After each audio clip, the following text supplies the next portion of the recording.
The storm had swallowed the entire coastline when the little girl appeared, barefoot, shivering, and running like something behind her wanted her dead. Cars rushed past. Thunder cracked. No one stopped. No one, except the wrong person.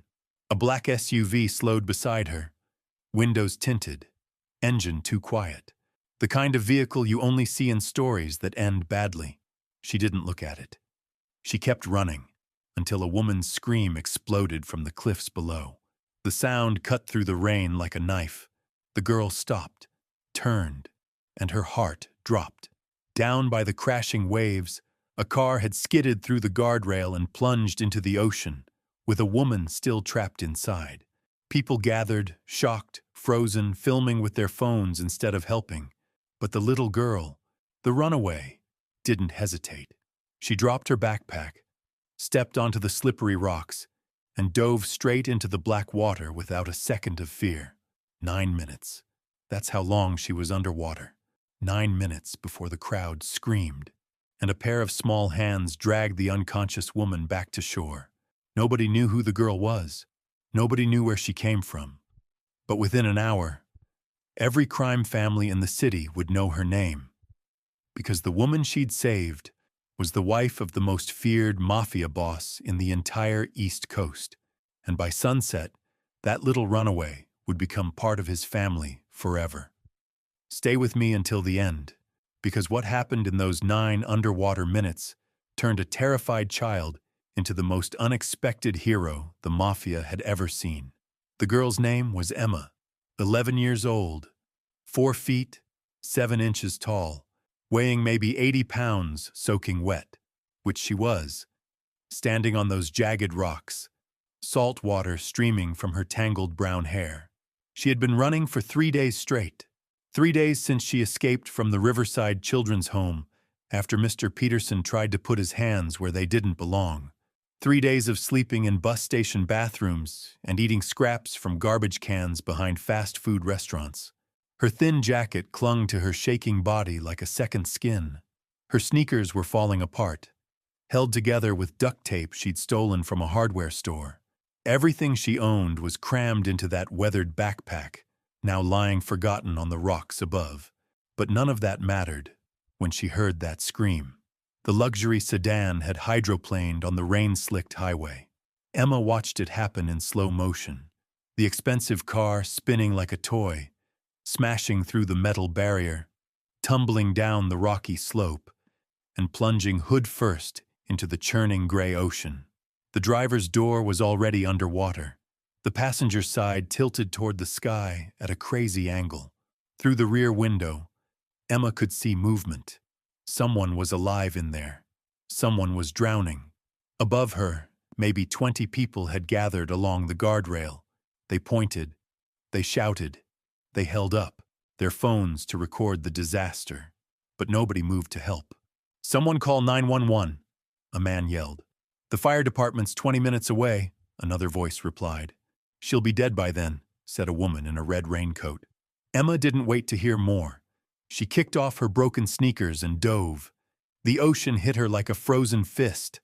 The salt burned her eyes. The current tried to drag her sideways against the rocks. But Emma had learned to swim in the city pool before her mom died, before the foster homes, before everything went wrong. She kicked hard, fighting the waves, swimming toward the sinking car. The sedan was going down fast. Water poured through the cracked windshield. The engine compartment was already completely submerged. Emma could see the woman inside, trapped by her seatbelt, pounding weakly against the passenger window. The woman had long black hair and was wearing a white blouse that billowed around her in the rising water. Her mouth was pressed against the roof of the car, gasping for the last pocket of air. Emma reached the vehicle just as it slipped another foot deeper. She grabbed the door handle and pulled. Locked. She swam to the passenger window and pounded on the glass with her small fists. The woman's eyes met hers through the water-streaked window. They were dark brown, wide with terror, but also something else. Recognition. Hope. Emma took the biggest breath of her life and dove under the car. The water was darker here, colder. her lungs already burned. She felt along the bottom of the vehicle until she found a jagged piece of metal from the crash, a sharp fragment of the bumper that had torn loose when the car hit the rocks. She grabbed it and swam back to the passenger window. The woman was unconscious now.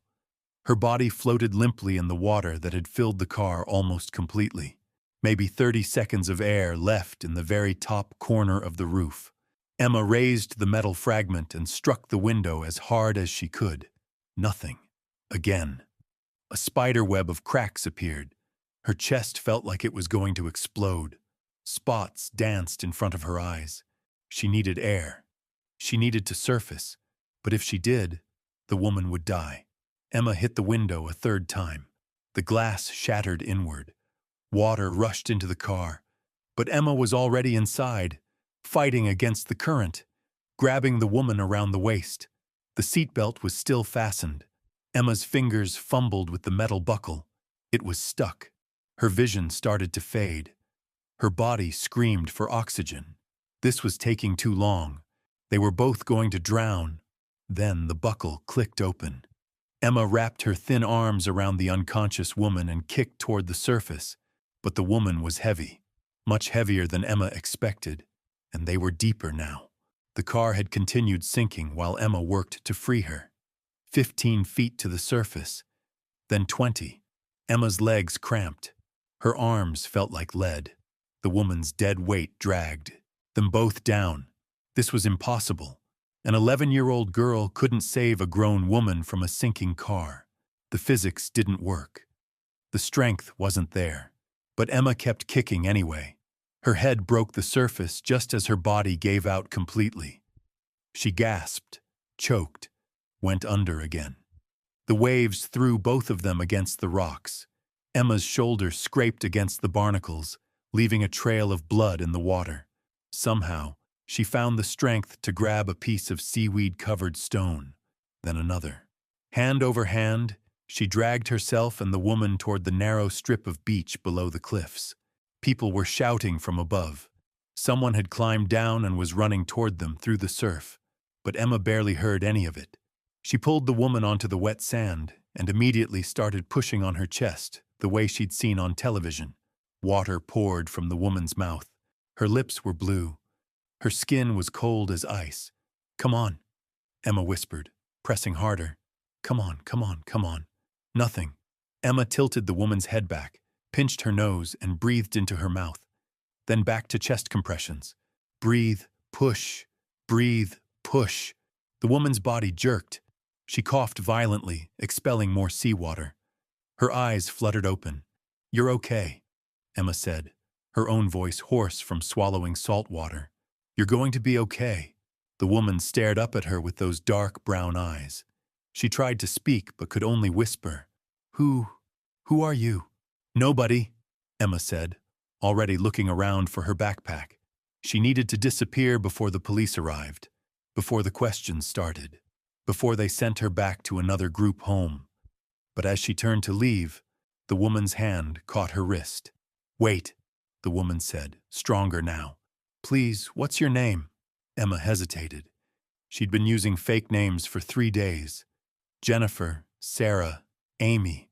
Whatever seemed safe in the moment, but something in the woman's eyes made her tell the truth. "Emma," she said quietly. "My name is Emma."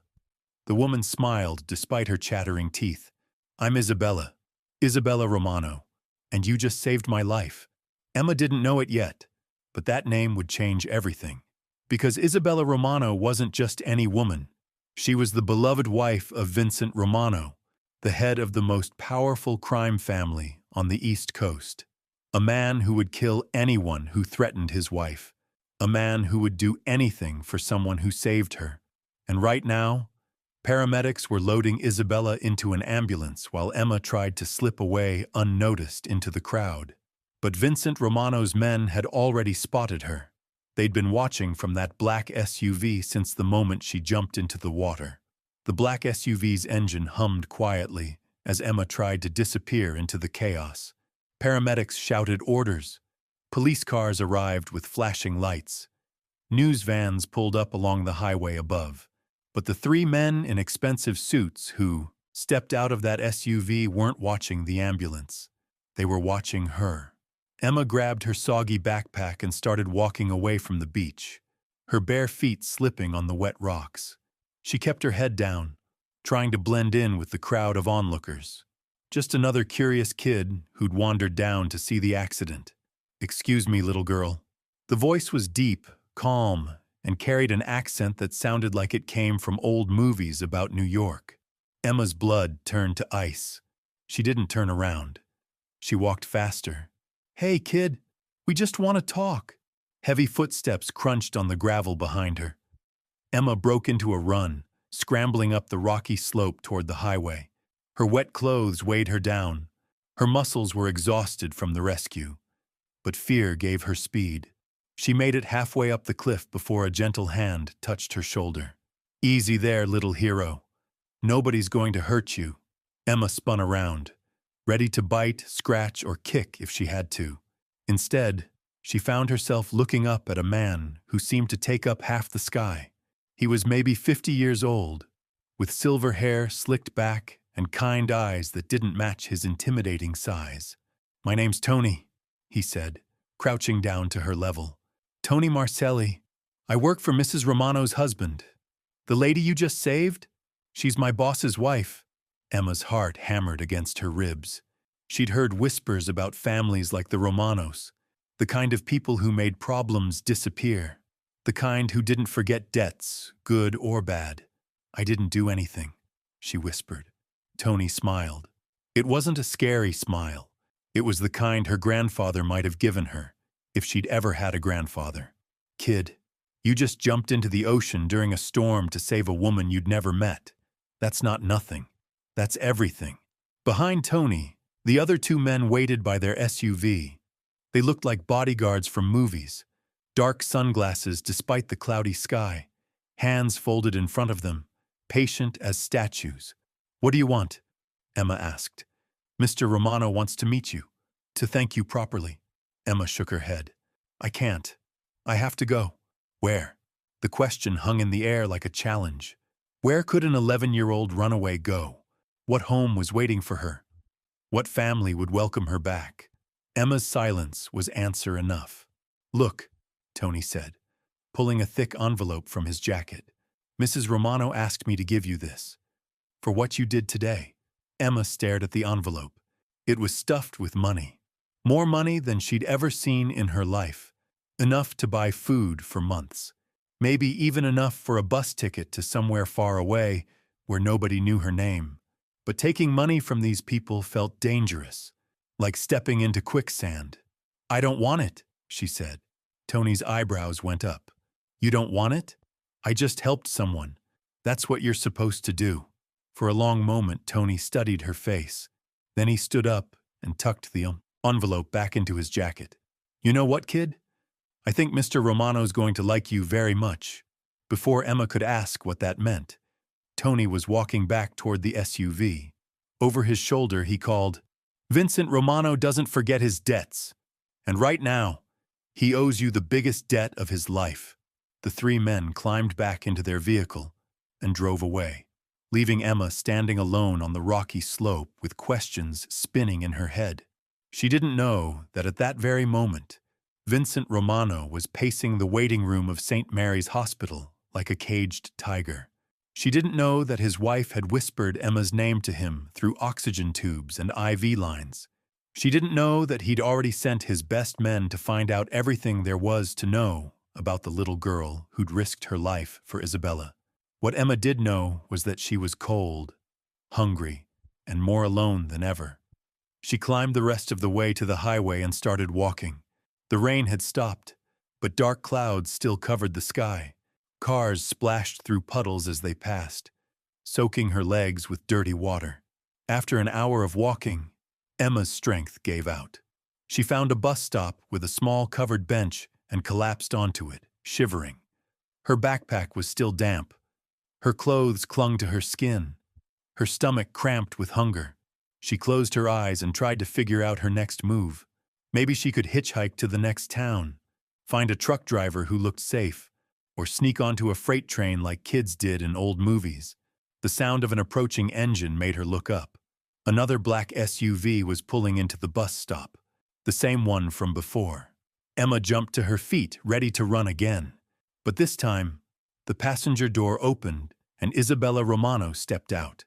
She looked different than she had on the beach. Her black hair was dry now, pulled back in an elegant bun. She wore a long black coat over dark jeans and expensive-looking boots. But her face was still pale, and she moved carefully, like someone who'd been through an ordeal. "Hello, Emma," Isabella said softly. Emma backed away until she hit the bus stop sign. "How did you find me? My husband's men are very good at finding people." Isabella took a step closer. "But I didn't come here to scare you. I came to say thank you." "You already said thank you." "Not properly." Isabella reached into her purse and pulled out a small box wrapped in silver paper. "This was my grandmother's.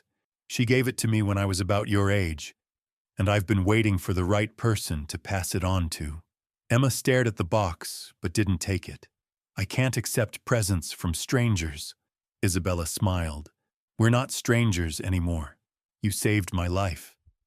In my family, that makes us connected forever." "Your family?" "The Romano family." Isabella's voice carried a weight that Emma didn't fully understand. "We take care of people who take care of us. And you, brave little Emma, took better care of me than anyone ever has." Emma looked past Isabella to the SUV.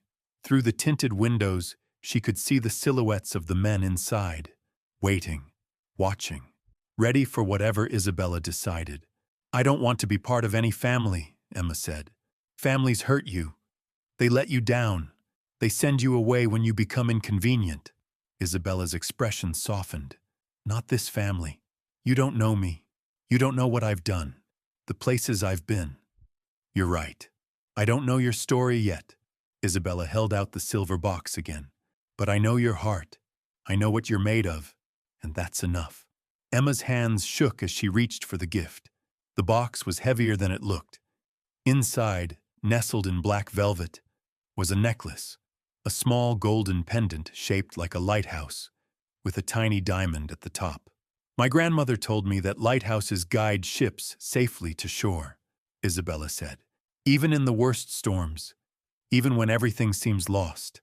She paused, watching Emma's reaction. "That's what you did for me today."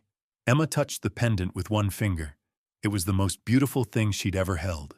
"There's something else," Isabella said. "My husband would like to meet you, to thank you properly. Will you come with me?" Emma looked up from the necklace. "What if I say no? Then Tony will drive you wherever you want to go.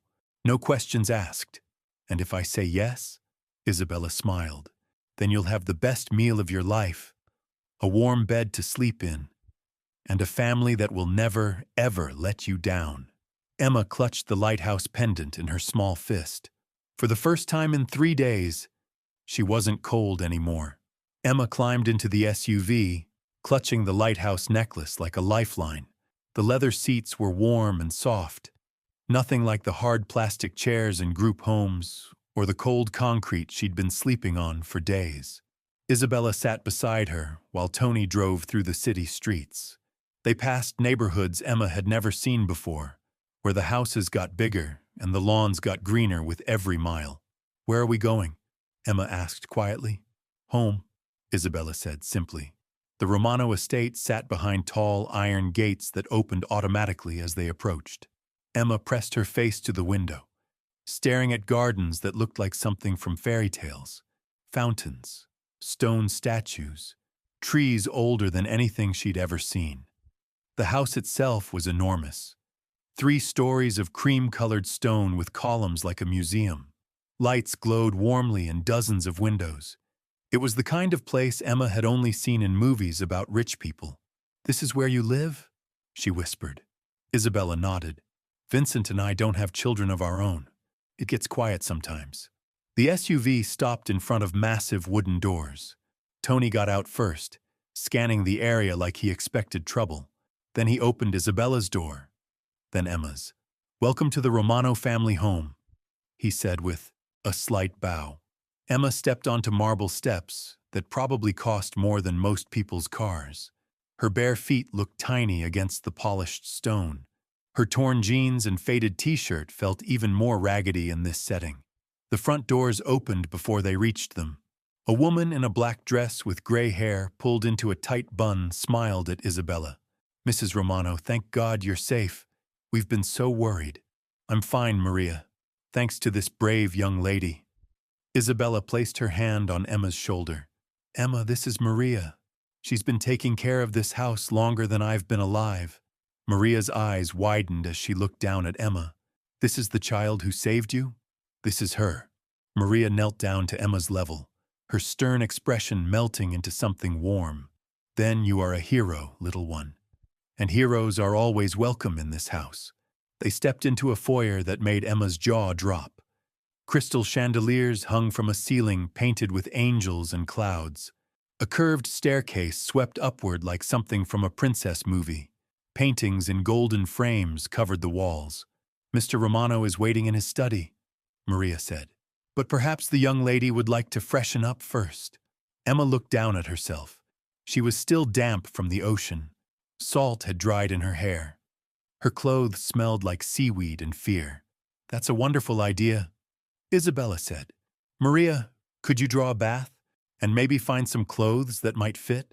"Of course." Emma found herself following Maria up that incredible staircase, her hand trailing along a banister smooth as silk. They walked down a hallway lined with more paintings and photographs. Happy families, wedding pictures, moments of joy captured forever. Maria opened a door to reveal the most beautiful bathroom Emma had ever seen.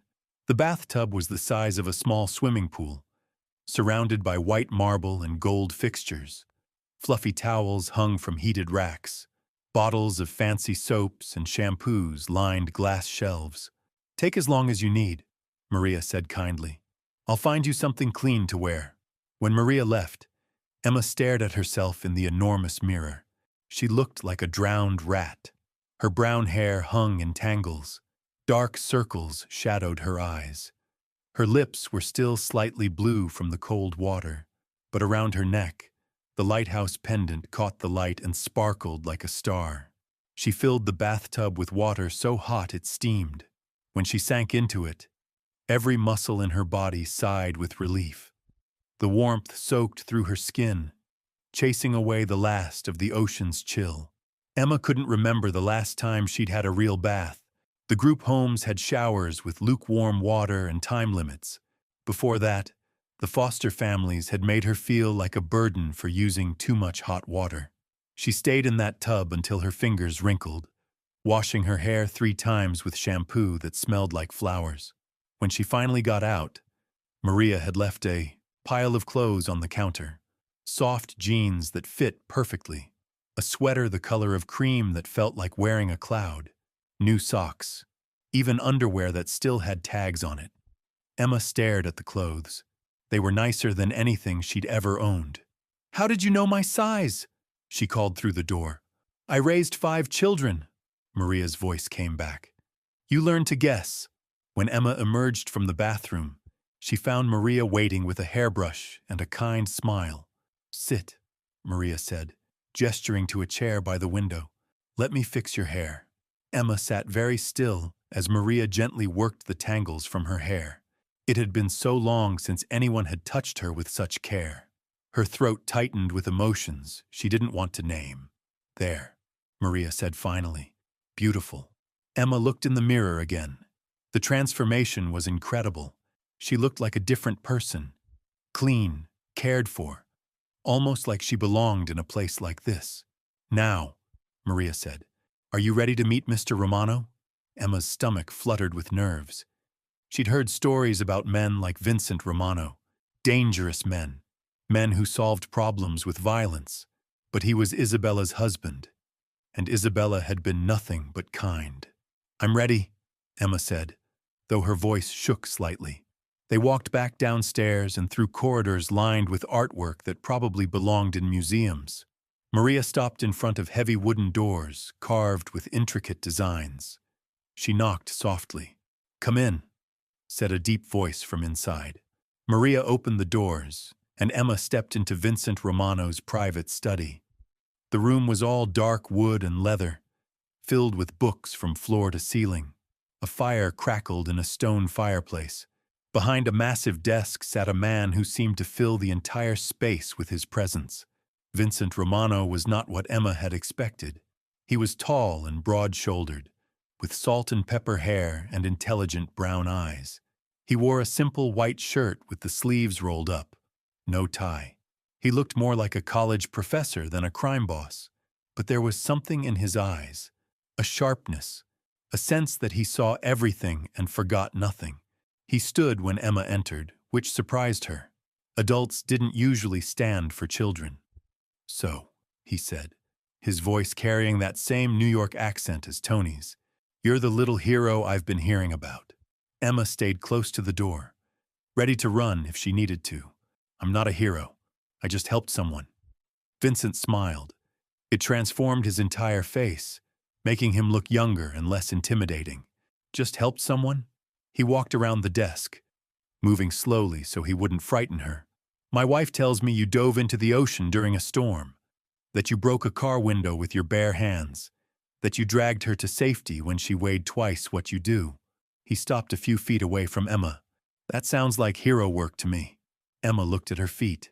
"Anyone would have done the same thing." "No," Vincent said quietly. "They wouldn't have. 20 people stood on that cliff and watched.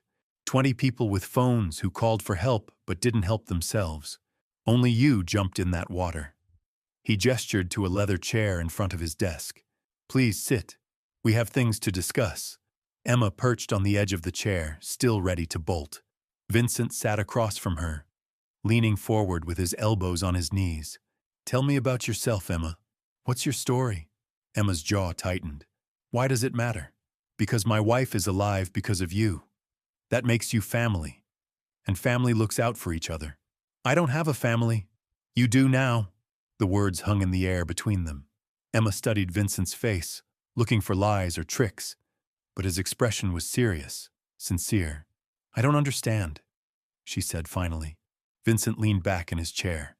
"In my world, there are rules, codes of honor that go back generations. One of the most important rules is this: you never forget a debt. And right now, I owe you a debt I can never repay." "I don't want money," Emma said quickly. "I know. Isabella told me you refused the envelope." Vincent's eyes crinkled with amusement. "That tells me more about your character than anything else could." He stood and walked to a bookshelf, pulling down a leather-bound photo album. He opened it and showed Emma the first page. It was a wedding picture. Vincent in a black tuxedo, looking young and nervous. Isabella in a white dress, radiant with joy. "We've been married 23 years, Vincent said softly. "She's been the light of my life since the day we met. Without her," he trailed off, his voice thick with emotion. Emma looked at the picture, then up at Vincent. For the first time, she saw past the intimidating exterior to the man underneath. A man who loved his wife more than anything in the world. "The doctors said she was underwater for 9 minutes, Vincent continued. "They said brain damage was almost certain after that long. But she's perfect, completely fine, because you got to her in time." He closed the album and looked directly at Emma. "You gave me back the most important thing in my world. How do I repay that?" Emma shifted uncomfortably. "You don't have to repay anything." "Yes, I do. It's who I am." Vincent returned to his chair. "So I'm going to ask you again, and I want the truth this time. What's your story, Emma? Where do you come from? Where are your parents?" Emma's hands clenched into fists in her lap. She'd been asked these questions 100 times by social workers, police officers, foster parents, but something about Vincent's tone made her want to answer honestly. "My mom died when I was 7, she said quietly. "Cancer. I never knew my dad. After that, it was foster homes and group homes and people who said they cared but didn't really." Vincent's expression darkened. "Someone hurt you." It wasn't a question.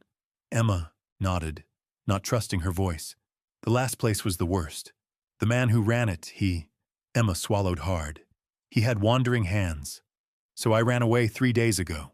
Vincent's hands slowly curled into fists. When he spoke, his voice was deadly quiet. "What was this man's name?" Emma looked up, startled by the change in his tone. Vincent's eyes had gone cold as winter. This was the dangerous man she'd heard about in whispers.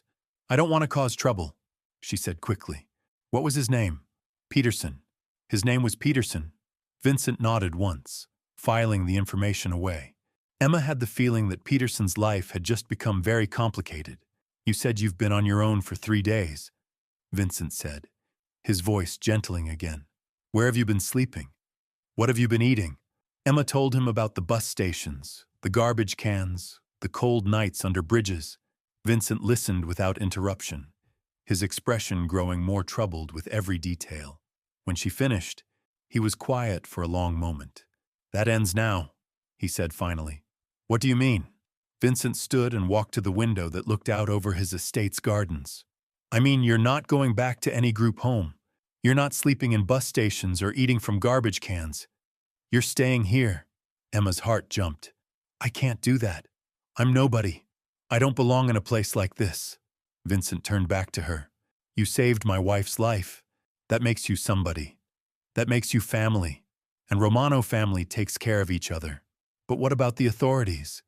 They'll be looking for me." Vincent's smile was not entirely pleasant. "Let me worry about the authorities." Emma stared at him, trying to process what he was offering. A home, a family, safety. It seemed too good to be true. In her experience, things that seemed too good to be true usually were.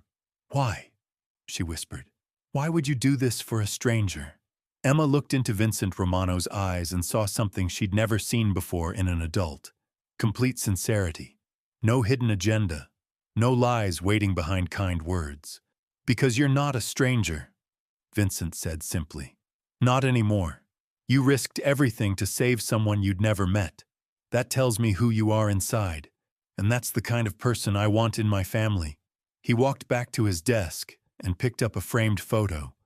It showed him and Isabella at some kind of family gathering, surrounded by dozens of people laughing and embracing. "This is what family looks like in my world," he said. "Loyalty, protection, love that doesn't come with conditions." He set the photo down and looked at Emma. "I'm offering you something that can never be taken away. A place where you belong. People who will fight for you. A home." Emma's eyes filled with tears she'd been holding back for years. "What if I disappoint you? What if I'm not worth saving?" Vincent knelt down in front of her chair, bringing himself to her, eye level. "Listen to me very carefully, Emma. You dove into a freezing ocean to save a complete stranger. You stayed underwater for 9 minutes when your body was screaming for air. You performed CPR on someone twice your size until she breathed again." His voice grew fierce with conviction. "You are worth everything." Emma looked at this powerful man kneeling before her, offering her the one thing she'd given up hoping for. A real family. A real home. A chance to be more than just a survivor. She thought about the lighthouse pendant around her neck, about guiding ships safely to shore through the worst storms. Maybe it was time to let someone guide her home, too. "Okay," she whispered. "I'll stay." Vincent Romano smiled and pulled the brave little girl who'd saved his wife into the first real hug she'd had in 4 years. And that's how a runaway child became the most protected person in the Romano crime family overnight. Sometimes the most unexpected heroes find the most unexpected homes.